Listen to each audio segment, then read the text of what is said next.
Hi, everyone. Thanks for joining us for our last webinar of the year for our 2021 webinar series. As you all know, Remember the Girls is a nonprofit organization that's dedicated to supporting and advocating for carriers and female patients of X-linked disorders, a group often overlooked by the medical profession. So today, Emma and I are hosting just a casual lunchtime discussion to talk about, the organization, how we got here, what we're working on, and our hopes for the future for X-linked carriers. So please send any questions you have for us in the chat. Like I said, this is going to be pretty informal, so we're kind of just going to go back and forth. So feel free to send any questions whenever. And before we get started, I'd like to thank the sponsors of our 2021 webinar series, Horizon Therapeutics, Bluebird Bio, Ultragenyx Pharmaceutical, and Sanofi Genzyme. Okay, I'm going to hand it over to Emma to talk about her X-linked carrier journey and how she got involved in Remember the Girls. Yeah, so I was diagnosed as an X-linked carrier of myotubular myopathy after my son was diagnosed with the condition in 2017. So he was born in 2017, but it took about 4 months for us to get the genetic testing back. So I guess it was technically 2018 at that point. And so I was diagnosed through him. Like many women, I'm sure here can relate to not understanding their carrier condition until they have a child with the condition. It seems pretty common from what I see. And then after Caleb passed away, for me, healing is action. Like for me, to heal properly, I find the best course is to do something, to try to bring value to his life, to try to bring value to other women that are going through the same experience.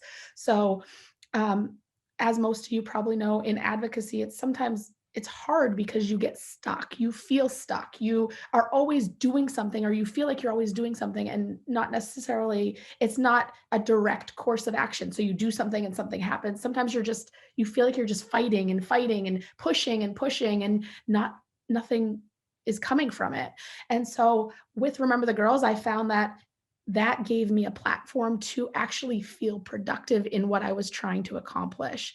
And so finding a community of women that are all in the same boat or all having similar feelings was actually very healing for me in my journey of being diagnosed as a carrier and also of losing my son.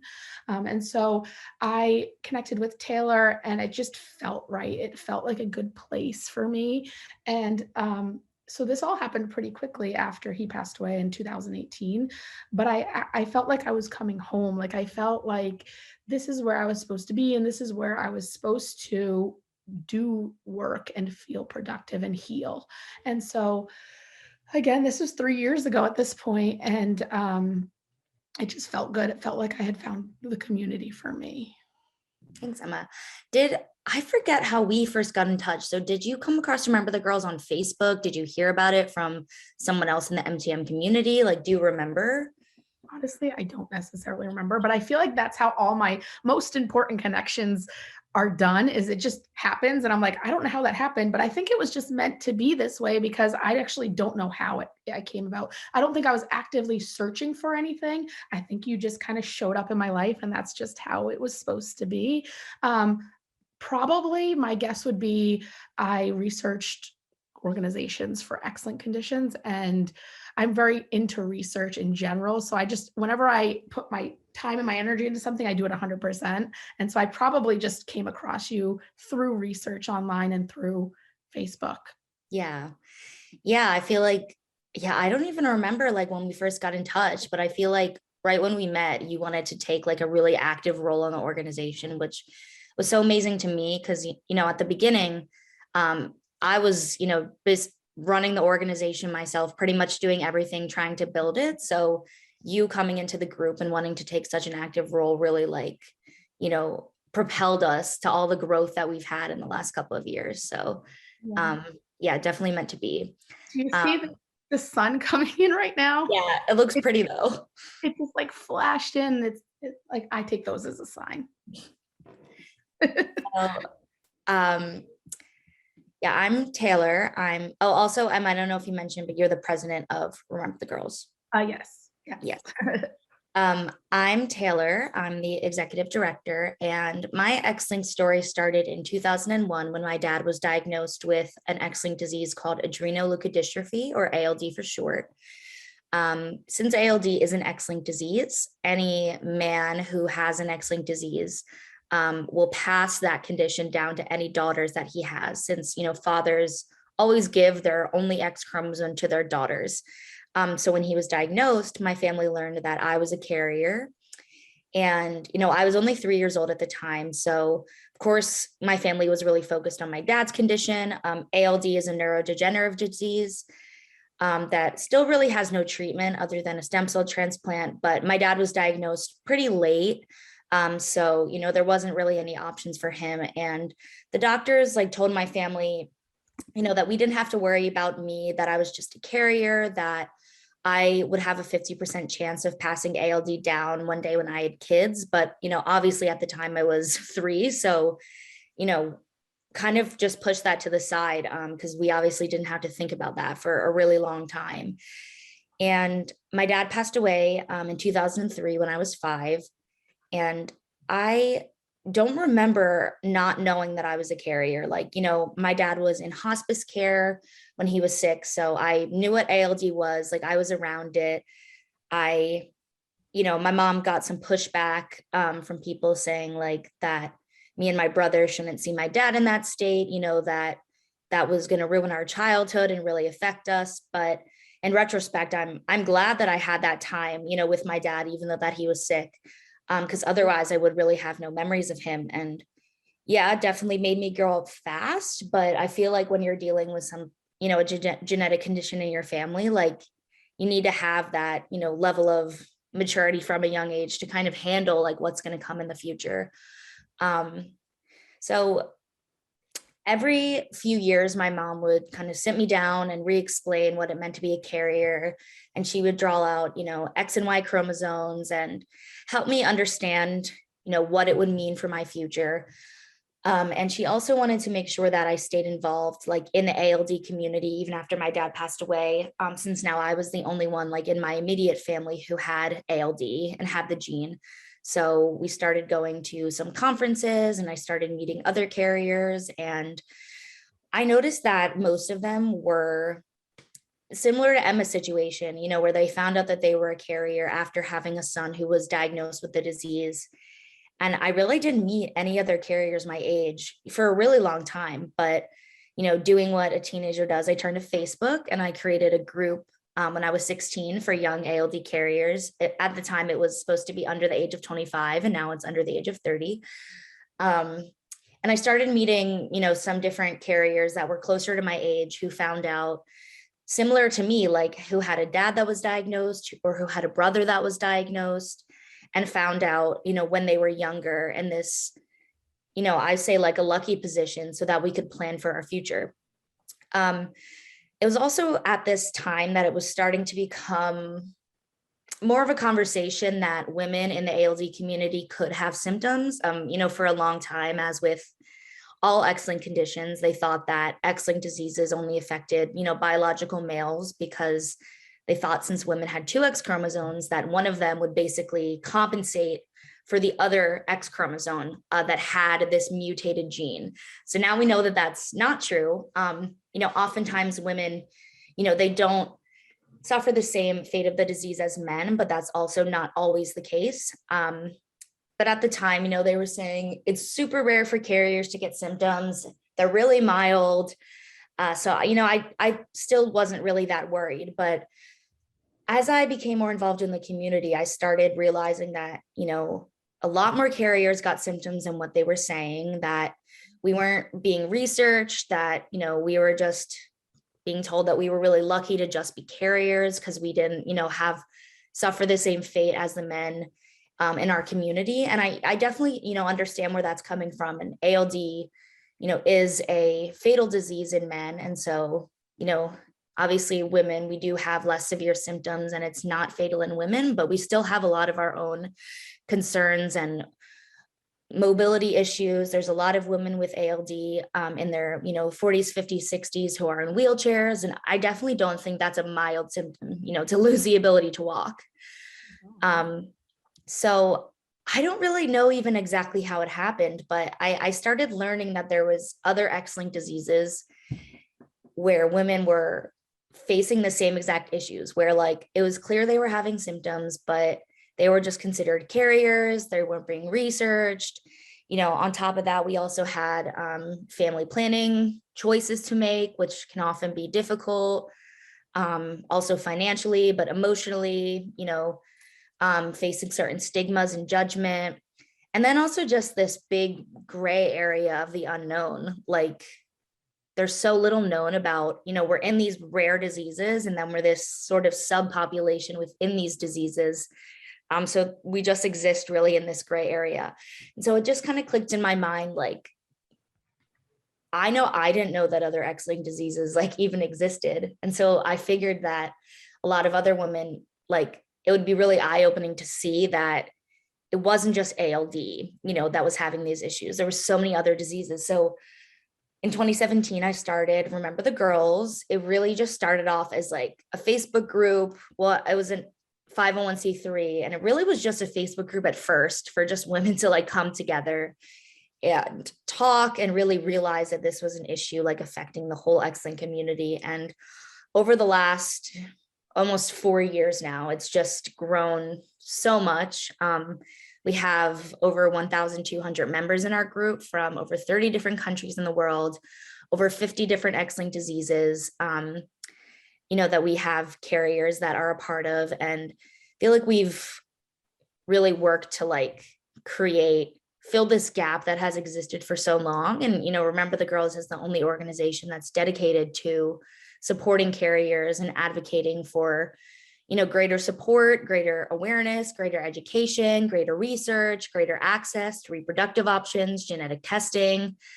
So we definitely have a lot to cover, but I think Emma and I definitely realized that we have talked about so many different things that we want Remember the Girls to accomplish. And, obviously change can be slow, but I feel like even in the last few years since we started, we really made like a big wave in the rare disease community, and with all the medical professionals and genetic counselors that we have supporting us, I really think that we're going to achieve what we set out to. Yeah, we have so many things in the works, but I want to touch on, I'm actually going back to school. I'm taking classes now for genetic counseling. And in this whole process, the one thing that I keep coming back to is that regarding the X chromosome, there's still so much we need to research and so much to do and so much to find out. They just don't have all the answers. And it's just the tip of the iceberg in figuring out what's going on genetically, specifically with the X chromosome, but in general too.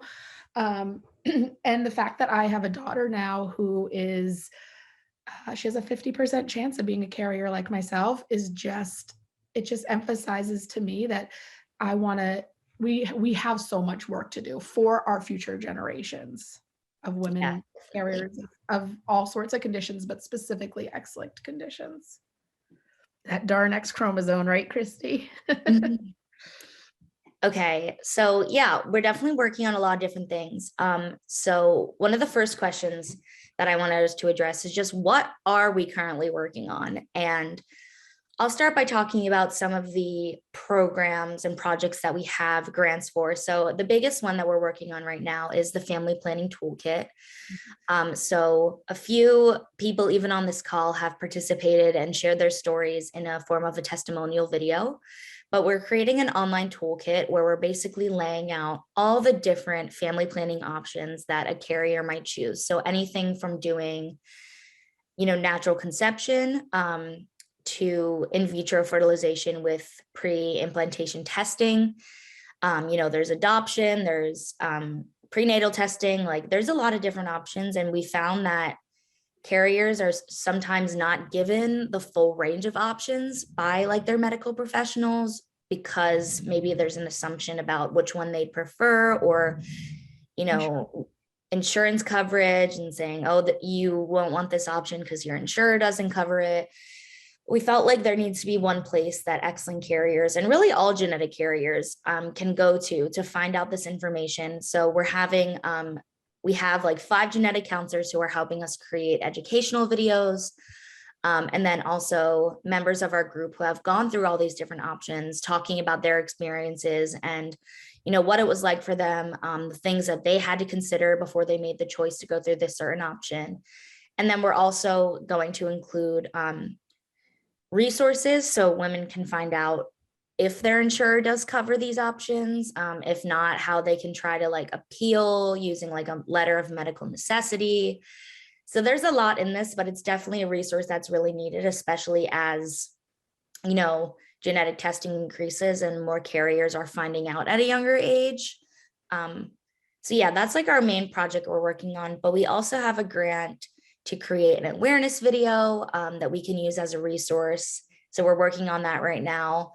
We're also working on a self-advocacy toolkit. And one of the sub-projects within that is we're working with a science animation company to create a video about X-linked disorders. And I think this part is really important because right now, if you go on YouTube and you look up X-linked disorders, it separates them into X-linked dominant versus recessive, which biologically we know that that's not really a category that makes sense. And also if you look at a video for X-linked recessive, which many of the conditions in our community are considered X-linked recessive because they don't affect women. There's no mention of the fact that women can be affected by these diseases. So I feel like, this video that we're creating is going to be a lot more comprehensive. I mean, it will still be very short, but it's going to present X-linked diseases in a way, that research has shown to be true. And we've had our medical advisory board helping with this just to make sure, everything is of course medically accurate. So yeah, those are the things that we're working on grant wise. But Emma is doing a lot of like our internal projects, and I'm going to hand it to her to talk about our carrier connections projects. Yeah, so Carrier Connections focuses on one X-linked disease every single month. And the purpose is really teaching others how to advocate for themselves, to educate for the disease, its affiliation, to bring awareness, to bring value to our community. So the goal of Carrier Connections is to select a different X-linked condition every month and to interview women of this condition that are carriers or patients of the condition, and to share their stories, to give them a safe space to share their story, to help them learn how to advocate more for themselves, to bring that platform to the world through our podcast, and to also just bring education. We found that a lot of women in our group, that although they know a lot about their own X-linked condition, we don't know about each other's as much as we wish. And it's important for us to understand where the unity is between all these X-linked conditions. And so to do that, we have to educate. So we educate, we bring awareness, we support, we find either a medical professional or a genetic counselor that can educate on the condition. And that brings value to the carriers as well. So we have a different X-linked condition every month, and we put that on our podcast. We put that on our YouTube channel. We have a blog that we are working on, but the podcast was really the baby that came out of the whole Carrier Connection. So Remember the Girls podcast is now available on Spotify, Anchor, Apple, and in each month that we do at least 2 or 3 interviews with carriers of the condition, and then we allow that to be on a public platform. So that is the main purpose of Carrier Connections, but we also want to make sure that we are doing all the X-linked conditions. So we're this 2022 will be year 2 of Carrier Connections, and we're just doing more and more X-linked conditions. So each month is a different one, but we also want it to be at least 2 full years of different conditions as well. Thanks, Emma. Yeah, like you said, unity. I feel like Carrier Connections really is showing that, even though carriers of ALD and MTM and all these other X-linked diseases, have different symptoms. I mean, of course, there is some overlap if, the diseases are somewhat similar, but that there are things that like affect all of us and weave into all of us, whether that be more on the medical side, like things like exon activation, or, you know, the family planning, or just, you know, the emotional aspects. I feel Yeah. like the themes in the stories that the carriers tell are just Yes. so similar, like those feelings of grief, guilt, but also like hope and being inspired to advocate and finding Remember the Girls. So yeah, I think it's been really powerful and I'm excited to keep growing it next year. And it's also really helped our group grow internally. Like when, you know, people from, say, the Duchenne community hear from other fellow carriers that Remember the Girls is holding these internal events, you know, they've come to our group and found our group and joined our group to be involved. So it's really helped us grow and expand. I feel like since Carrier Connection started, our group has grown by like hundreds. Like it literally has. So it's Yeah, been and really like interesting. Christy said in the comments, she's still meeting new people from the same disease affiliation. Christy, I think you are a carrier of OTC, or I think you consider yourself a patient maybe, but you said that you are still meeting people. That's, you know, it's just another platform for us to connect and to feel less isolated and to feel emotionally supported. And so our group has allowed us to just do that. We're a great community where we're very active and people, you know, are meeting new. Oh, Christy, she said she's a patient and a carrier. So we're still learning. We're still all learning. And even though I'm a carrier for MTM, myotubular myopathy, I love learning about other conditions. And I find so many similarities specifically with the emotional support that we are allowed, that we each go through in the journey of being diagnosed as a carrier. It's just, there's a huge emotional piece to that. Yeah. So what do you think is the biggest strength of Remember the Girls as an organization? The community, hands down, like our active Facebook group. I don't even know, we have like 1,200 people in the group, I think now. And we have a good presence there. We have people are always commenting, always posting, and it's just, it feels good to not feel alone. And I think the community piece is one of the most important, but it's one of our biggest strengths for sure. Agreed. I would say our biggest strength is probably that, you know, our organization is completely run by people who have had this experience of being a carrier. Like we all have such a vested interest, like so many rare disease organizations do, but we all have such a vested interest. You know, these issues affect us day to day, affect, you know, like Emma, you said, potentially your daughter, affect our futures. Like I feel like we all have this understanding that if we don't do these things now, then they're never going to get done. So that's what really motivates us and our group as a whole to just do it. Yeah, I mean, I don't want to get into the big topic of like women in healthcare, but I think we're definitely, um, what's the word?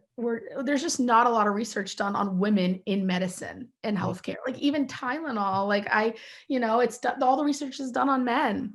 And so that book that you recommended to me, Taylor, The Genetic Superiority of Women, like I always come back to that and I highly recommend it to you guys as well. Like The Genetic Superiority of Women, it's called by Dr. Sharon, oh shoot, I forget the last name. But Yeah, something with it's an M, I think.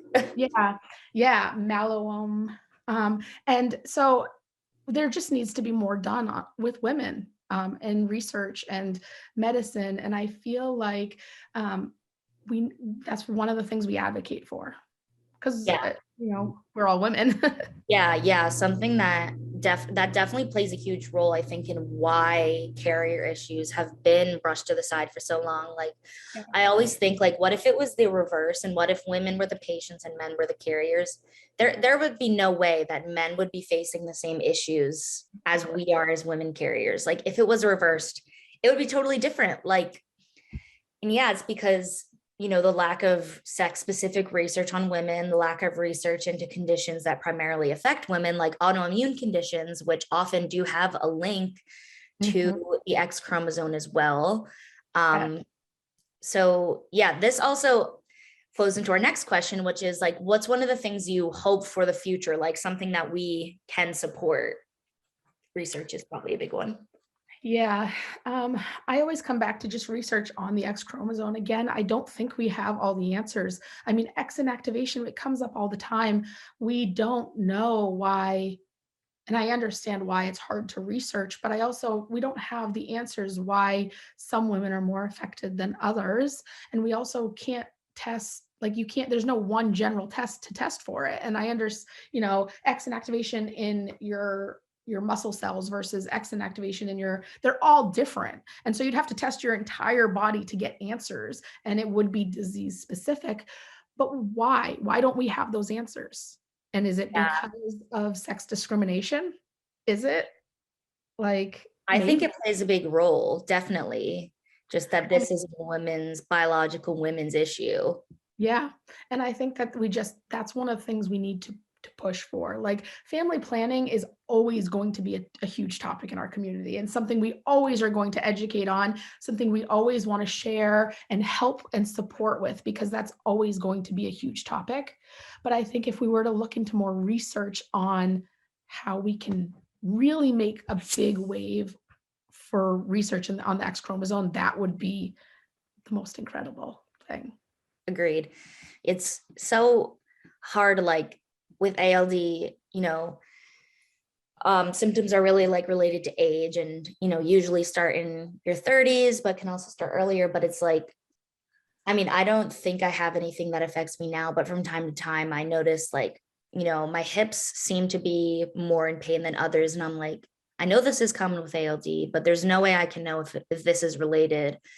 And at this point, that doesn't really bother me. But I think as I get older and as I start experiencing some more symptoms, like it'll be so frustrating not being able to have any way to know if it's related to ALD or not. Like, you Yeah. know, and because on one side, I don't want to think everything's related, but I also don't want to think that nothing's related. But there's no solution to that. Yeah. And if there was, some sort of biomarker for women where shows, oh, you have elevated this and this like correlates to symptoms, we don't really have that in the ALD community as a whole anyway. But yeah, I mean, I definitely would love to support research, fund research.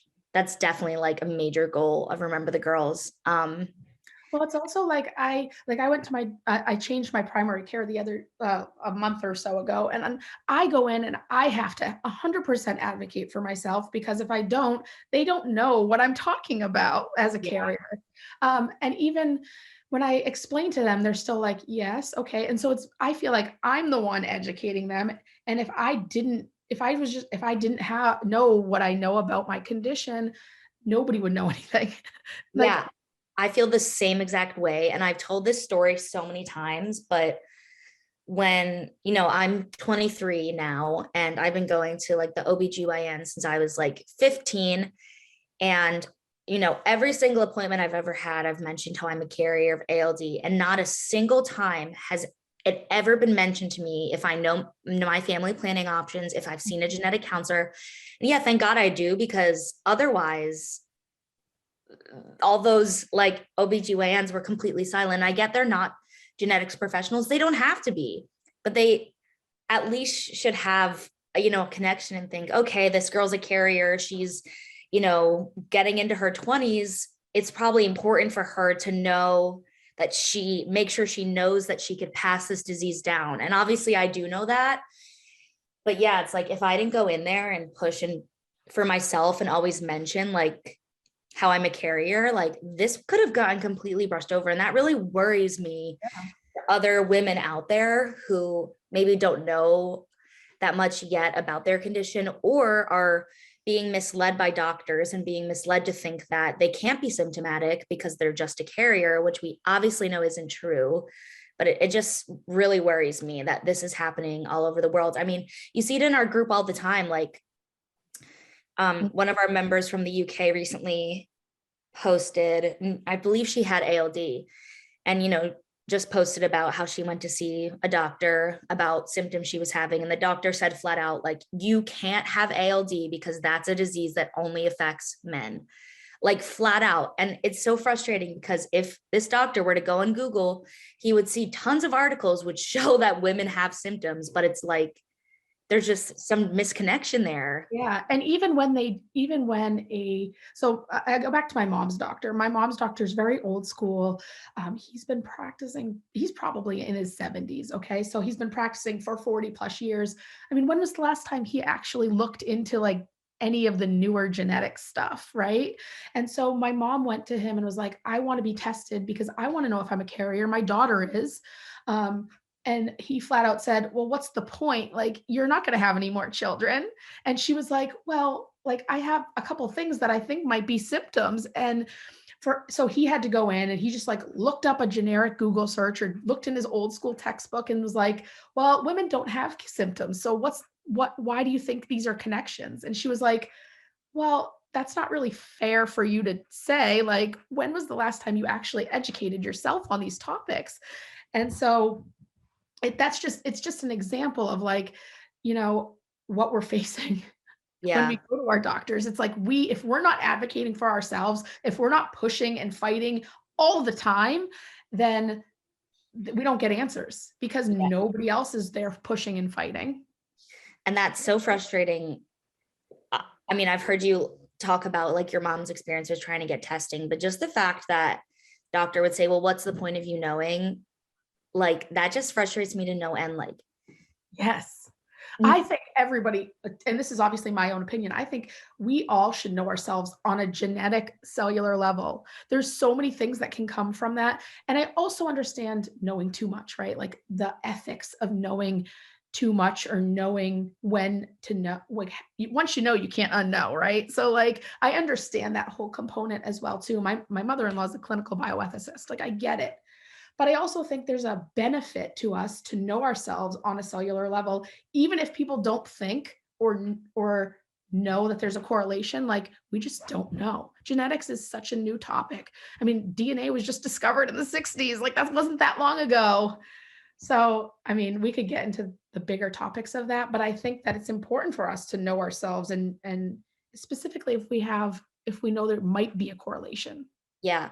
And I feel like this really speaks to like our larger mission at Remember the Girls to like break this stigma associated with being a carrier. Like, Yeah. obviously, you know, no one wants to be a carrier of a genetic condition, but like I tell everyone that I can that being a carrier has not ruined my life. Like, I had an amazing childhood. I Yes. feel really prepared for my future. Like, you know, this is just the genetics that I was given. I can't change that. And I'm so glad that I knew I was a carrier since I was a kid because I cannot imagine it another way. I feel like there's so many assumptions that, I mean, they started screening for ALD in the Netherlands and they decided not to screen, you know, baby girls. And one of the reasons was that being a carrier is too emotionally devastating.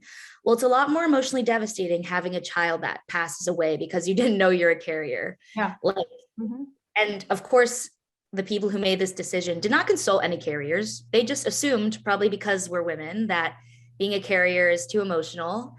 And whenever I think about that, my blood literally boils because people out there are speaking for our community and not asking us to be Mhm. involved. And that's just also something that we're really fighting for, is to just change the assumptions about what it means to be a carrier, both, you know, physically and medically, but also emotionally and Yeah. socially. I think because a lot of us are diagnosed through having a sick child, I think that there is this whole concept of guilt and negative emotions, and there doesn't have to be at all. Like we're all genetically different from everything, right? So it's just another facet of who you are and discovering who you are and why you are the way that you do and why you work the way that you work. And once we connect the dots a little bit more, I don't think being a carrier is a bad thing. Like yes, it makes my reproductive options a little more complicated, right? Like I have to do extra testing or I have to look into IVF or I roll the dice and take that chance. Like there's more complications to that, but I think that that's also way more it's common to have variance to your genes. It's what makes us all different. It's, you know, on a bigger term like evolution, like the reason that we all are different is because that's what allows us to evolve as a species, right? So we all have these variants to our genes and they don't have to be bad. It's just Some of them make it more complicated, but it doesn't Yeah. have to be bad at all. And it doesn't have to be looked at as a negative thing. I like that I'm unique, like it adds a little bit to who I am. And it also gives answers to why I am the way that I am. Yeah. And Christy just said that she always said having a genetic or disorder made her a better person. It empowered me. Like, I fully agree with that. I can't imagine, like, if I could just snap my fingers and change my life, like, I wouldn't, because it's given me a purpose, like, I wouldn't change it if I could. Like, it's just something that we have to deal with. Right. And there's a lot of people face adversity in all facets of life. Like, obviously everyone's been through challenging things, and this is just one of them. And not to brush it off, because obviously it is a big part of us, but it's also like just one part of us. Like, we have so many other things in our lives. um yeah, but I definitely agree with that. Okay. So one of the questions, and I know Christy asked this, but how can members of Remember the Girls get more involved?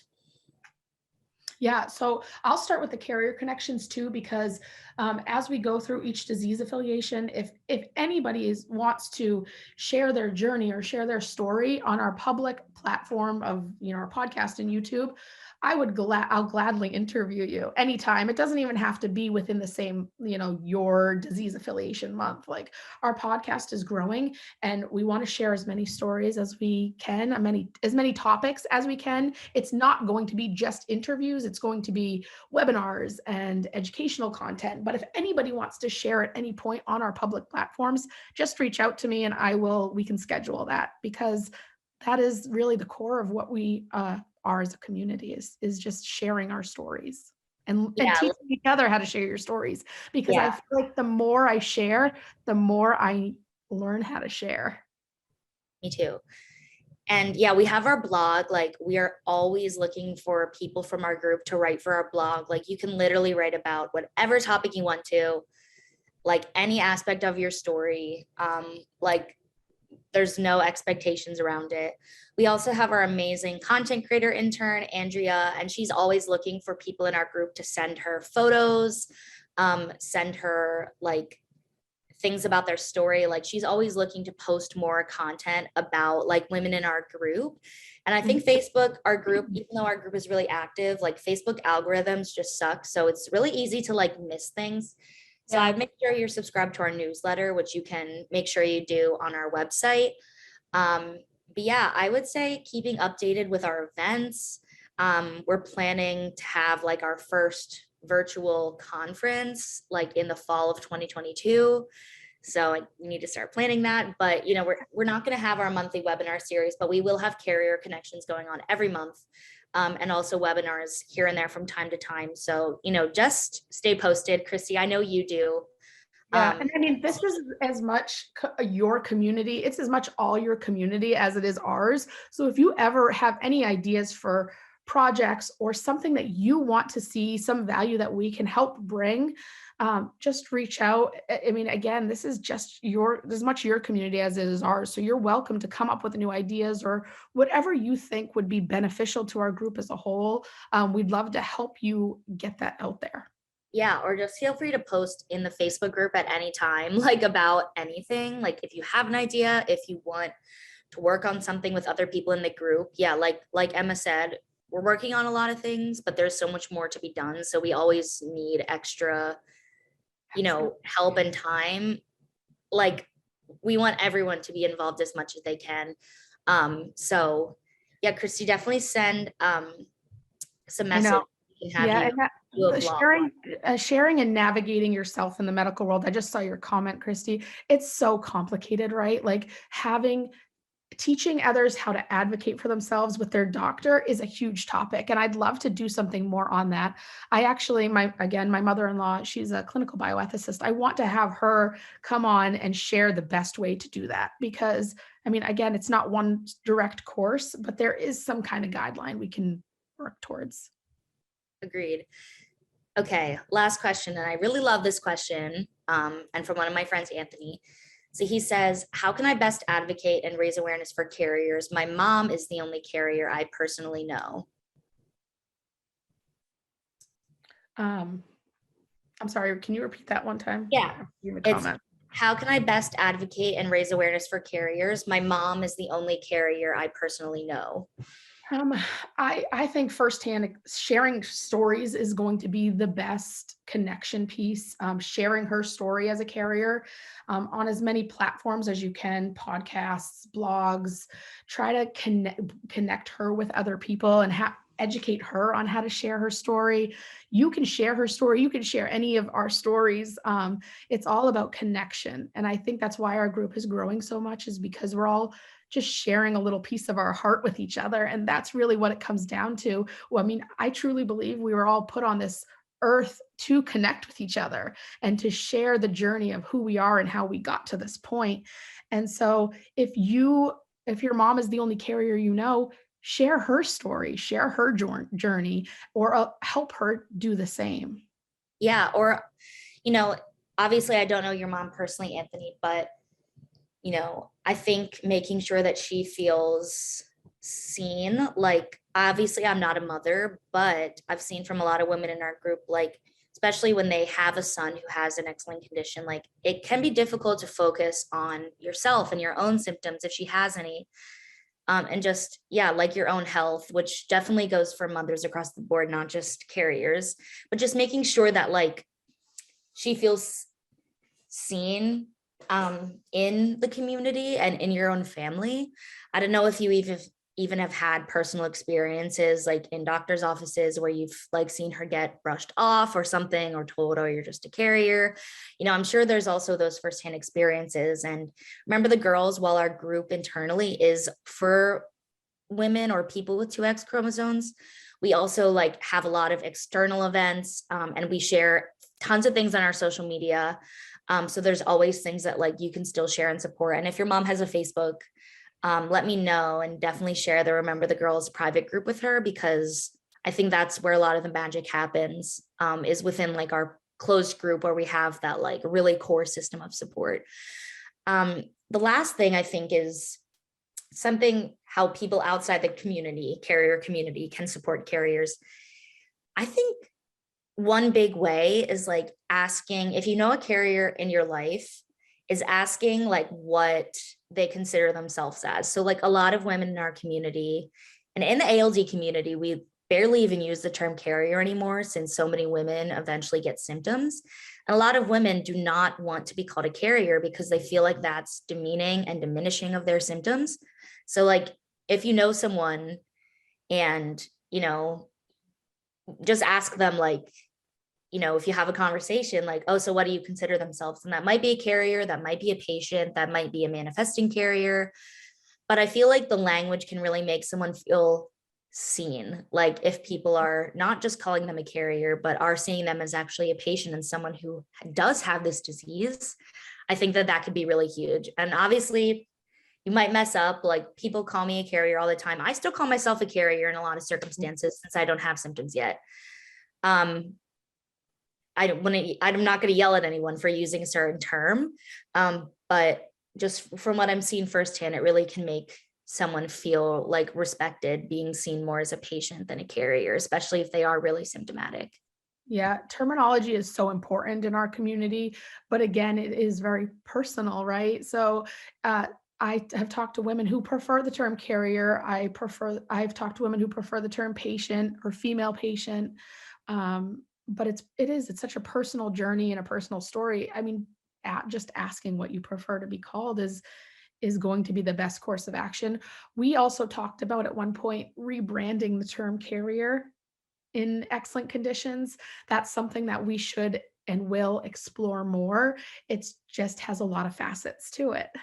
Yeah, it's hard because like genetically, reproductively, a carrier can be someone who does have a condition. Like, my dad like reproductively was carrying the gene he passed to me. So like it's hard because in a reproductive sense, carrier can make sense, but just the term carrier in itself is so closely tied with being unaffected.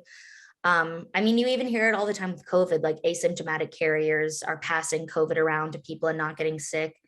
And the stigma that us carriers have faced is that we don't get sick, but we pass this horrible disease down to people and are not affected by it ourselves. Like that's the long stigma associated with the term. And like that just does not fit our community at all. Whether or not someone gets symptoms, it's still a horrible way to, you know, consider someone like, oh, they're just passing this disease on to like their children and they're unaffected. Even if you're not physically affected, you're emotionally affected, your entire life is affected by it. So yeah, I don't know what the answer is of the term itself, but that is something we're exploring. We talk about this all the time. That was a new one for me too this past year that I learned is I don't usually consider myself symptomatic, but I'm affected as a carrier. It affects so many facets of my life, and the even just being the emotional weight of being a carrier is a symptom. Yeah. Yeah, like the mental side effects of it. And it's also hard because like I said, with ALD, it's associated with age. So Yeah.